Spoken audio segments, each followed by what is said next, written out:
Gautam Buddha story. एक दिन गौतम बुद्ध अपने शिष्यों के साथ एकदम शांत बैठे हुए थे। उन्हें इस प्रकार बैठे हुए देख शिष्य चिंतित हुए कि कहीं वह अस्वस्थ तो नहीं है। एक शिष्य ने उनसे पूछा कि आज वह मौन क्यों बैठे हैं? क्या शिष्यों से कोई गलती हो गई है?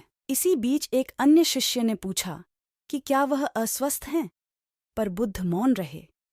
तभी कुछ दूर खड़ा व्यक्ति जोर से चिल्लाया, आज मुझे सभा में बैठने की अनुमति क्यों नहीं दी गई है? बुद्ध आंखें बंद करके ध्यानमग्न हो गए।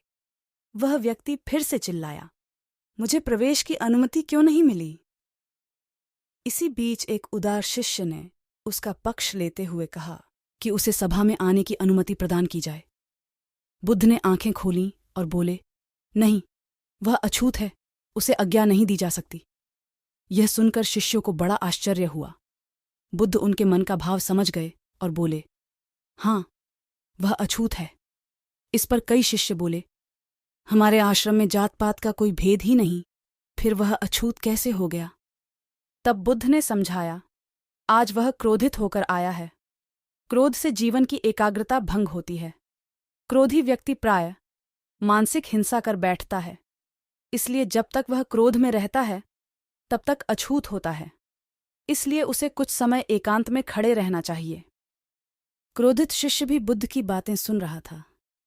पश्चाताप की अग्नि में तप कर वह समझ चुका था कि अहिंसा ही मनुष्य का महान कर्तव्य व परम धर्म है।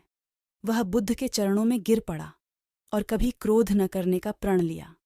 शिक्षा आशय यह है कि क्रोध के कारण व्यक्ति अनर्थ कर बैठता है और पश्चाताप उसे बाद में होता है, जिसका कोई लाभ नहीं मिलता।